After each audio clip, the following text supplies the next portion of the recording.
Sid and Friends in the morning. 77 WABC.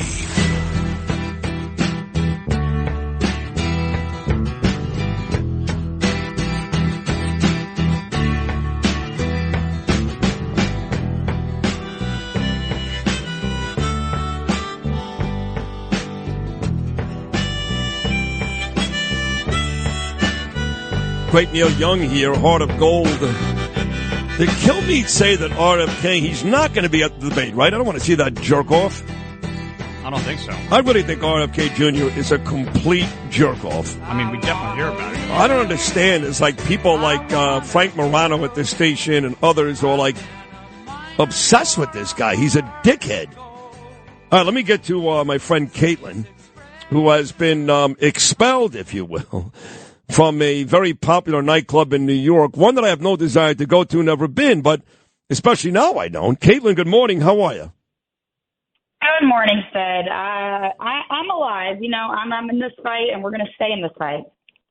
Wait, what happened now exactly? What you were a member of? What is the name of that club you're a member of? Zero Bond, Sid. Zero Bond, right? Yeah. Isn't that the club that Mayor Adams goes to all the time? Mayor Adams definitely frequents that club. He doesn't miss a party. We know that. Yeah, that's true.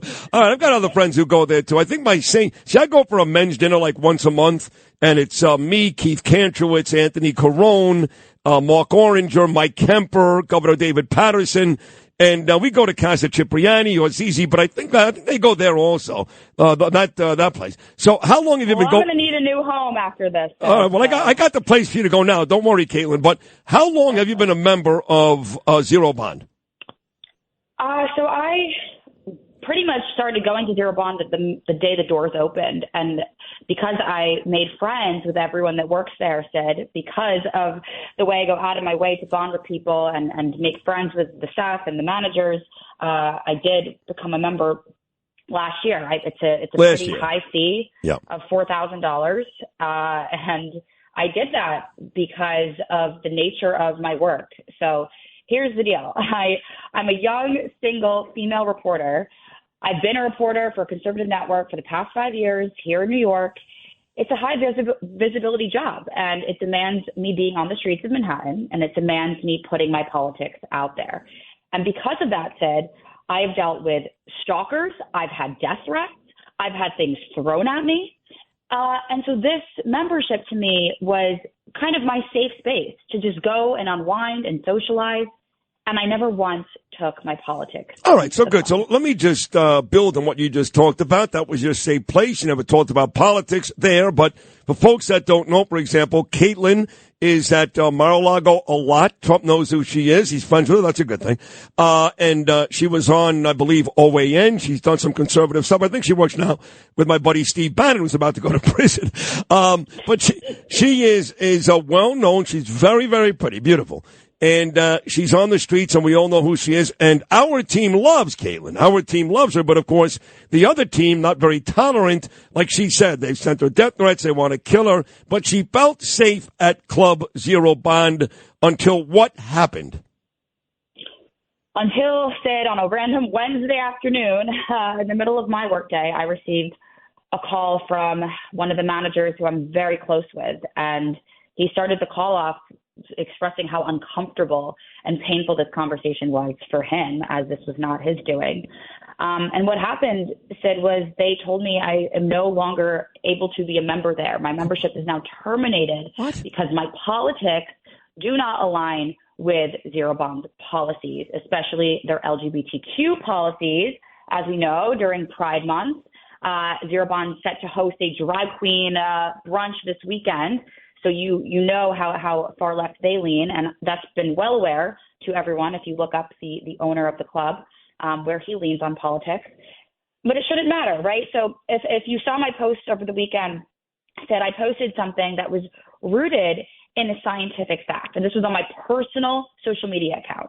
And the post stated that only a male and a female can procreate. That was the subtext of the post. So you basically said in this post that there are two genders, and we know, and I'm going to say it, these whack jobs on the left And some of these LBGTQRSTUV people are out of their freaking minds. And I'm pro-gay. Listen, I am a very liberal social person. I'm pro-choice. But I love Trump. I'm a Republican. I'm pro-choice. I'm pro-gay marriage. I'm pro all of it. But everything has to be in moderation. These people have gone berserk. There are only two genders. That's the bottom line. There's a man and a woman. Anybody who says differently is not talking science or out of their freaking minds. So you said there were two genders and you got thrown out because of that?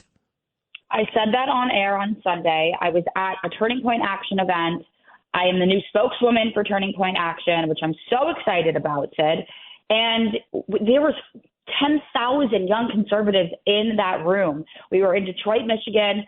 Trump came to speak. It was a beautiful, well-organized event. We were talking about conservative values, Christian values, and encouraging this young generation to not be so scared and just state the truth. So common sense policies were definitely discussed.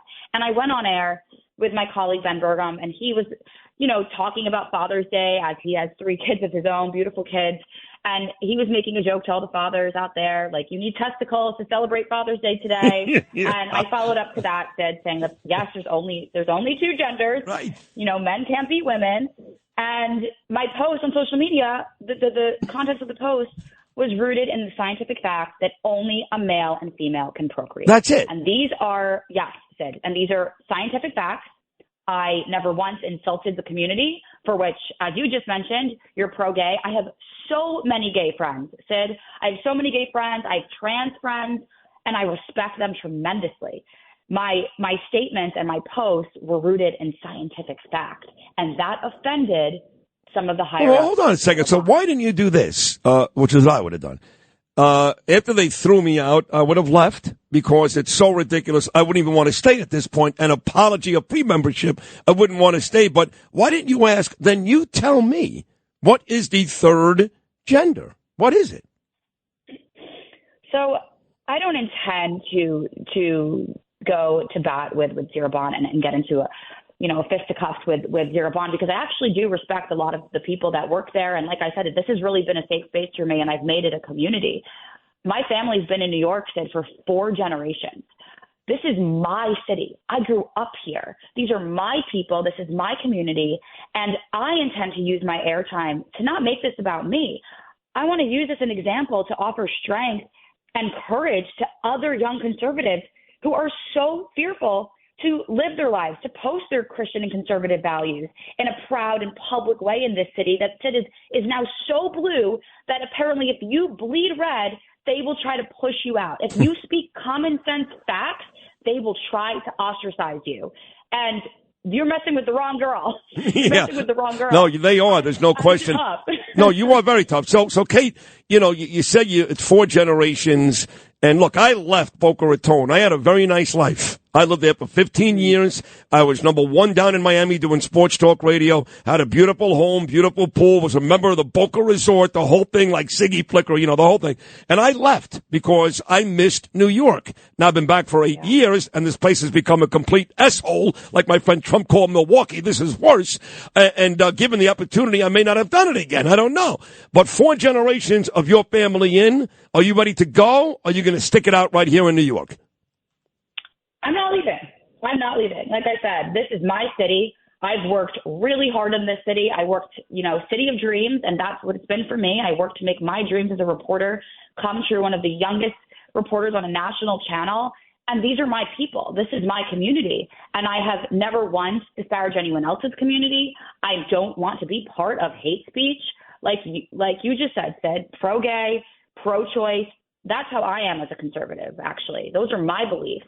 And this, again, is just what happened to me this week. It's a microcosm of what is happening on a larger scale, as you know.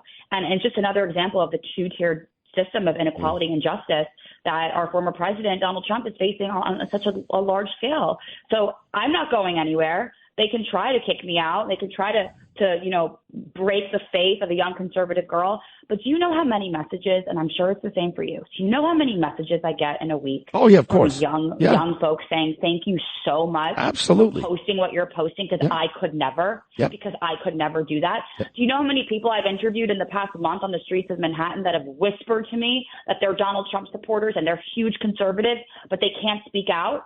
And my question for them is, I feel bad for you guys. I don't feel bad for myself. I'm actually going to put it on my resume that I've been booted from a social club at this point. I feel bad for those people that message me because they're so scared and they feel like they can't actually have a voice and say their true meaning. How do they feel? How do they sleep at night? Well, because I'm true to myself. Yeah, no, they need to start speaking up, though, because they're not helping us. And listen, I face a tremendous amount of backlash. I get death threats all the time. Don't forget, not only am I pro-American, pro-Trump, but I'm pro-Israel. I spit in the face of these mother effers who asked for Jews to stand up on the train. I saved a Hasidus guy on the train from an angry, drunk black guy. So I'm in fights in the city almost every day. They can go F themselves. So these people need to speak up. Being quiet doesn't help us. Last thing, if in fact this club hears this interview or finds out what happened from other people, and they call you today, Caitlin, and go, you know what? We made a big mistake. We rushed to judgment, blah, blah, blah. We want you back. What would you say? So my message for Scott, who is the owner of Zero Bond, is that I'm actually not going public with this because I'm trying to whine or complain. What do you mean not going public? You want 1 million people listening right now. I'm not going public with this to whine or complain. Oh, okay. I actually am using this as an invitation to him to help me lead the way to showing our fellow New Yorkers and our fellow Americans there doesn't have to be this great divide. We should be able to coexist in a members club and have different opinions. Yes. There's no such thing as getting kicked out of a club because of political, religious views or affiliation. And I invite Scott to please accept my invitation for that conversation. That's what I would say. That's perfect. You need to come back more often because, on a serious note, I've got a bunch of folks on this show, big names, big ones, including Trump himself. But to hear somebody as young and as enthusiastic, exuberant, and as smart as you are really helps the cause because we have an uphill battle here in this city, in this state, blue cities and blue states around the country. I know Trump thinks he can win New York. I'm not sure. We're going to try. But we need people like you to speak on big platforms, and this is that. So please come back more often. I actually commend you and applaud you on how you're handling this situation. I'm a lot more immature. I'd be a lot worse. So congratulations, Caitlin, and best of luck to you. God bless. Thanks, Ed. Talk soon. All right. Caitlin Sinclair right there, and she's handling this very well. I'd go to Zero Bond right now and literally start beating up everybody. Everybody. I'd just start throwing stuff all over the place.